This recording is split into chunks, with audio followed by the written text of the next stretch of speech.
Good morning, fellow YouTubers, and welcome to our channel. Today we're going to share with you our trail run at the Mirror Lake Trail at the Sierra Nevada mountain. We ran this trail on the last week of October 2023, right before its closing on November 1st. The trail is part of the cluster of 5 trails of the Red Mountain. The trail's gate opens usually on June 15th and closes on November 1 of each year. We have done the other 4 trails in the past, and we can say that Mirror Lake is the most challenging one, especially in that section they call the Winds Hill. It is steep with big rocks, loose sand, and is moderately off camber. Also, at the bottom of the hill, we have to go through a tight space between a big rock and a big tree. As soon as you come down in between the rock and the tree, it is deep on the passenger side, and your left rear tire is still elevated on the rock. So the vehicle tips to the passenger side, risking body damage on the right side of the roof. Our Jeep runs on a 3.5 inches lift and 37-inch tires, and I was still getting high centered and had to be winched 3 times on our way back. It was coming up and through the big rock, and the tree was the first one. And the second one is on the right turn while going up. And the third is on some big loose rock and sand also on the way up.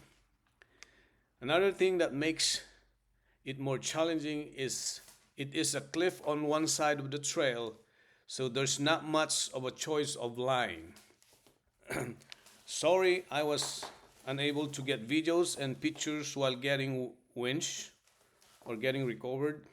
Obviously, my priority at that time was to get out of there before it got dark. The total length of the trail is 3.5 miles from the entrance out and back, and it ends up at the Mirror Lake. The lake is a small, clear, and peaceful lake. Accordingly, people do fishing, swimming, and camping in that lake. We saw 2 campsites that we believe can accommodate groups of maybe 5 to 6 rigs. They also have a metal fire ring and a toilet. Well, running the trail was fun, but it only lasted until I got stuck. Not only once, but 3 times. So, lesson learned here, I will never run a trail as technical as this by myself ever again. So my suggestion is for something as technical as this, always have a buddy, at least one or a couple of rigs to go in. For easy and moderate trail runs, maybe going alone as long as you're prepared is okay. But for something as technical as this, I wouldn't recommend. So for me, in order to run this trail successfully, first, like I said, don't run it by yourself. You have to have at least 1 or 2 partners, 2 rigs to go with you. I believe that at least 2-inch lift and a 35-inch tires is good enough. Just have patience to stack up rocks and have a good spotter in those technical areas.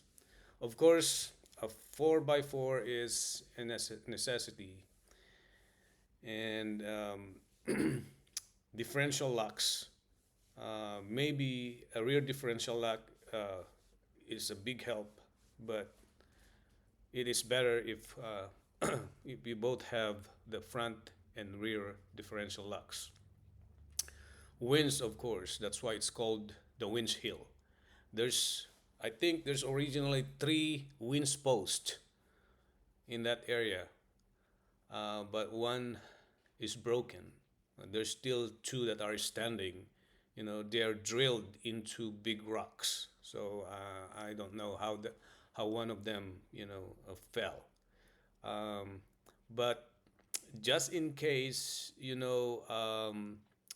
your winch is not aligned with those winch posts, there are some trees, in the area that can be used as winch points. So be prepared and have three straps, so to avoid damaging the trees.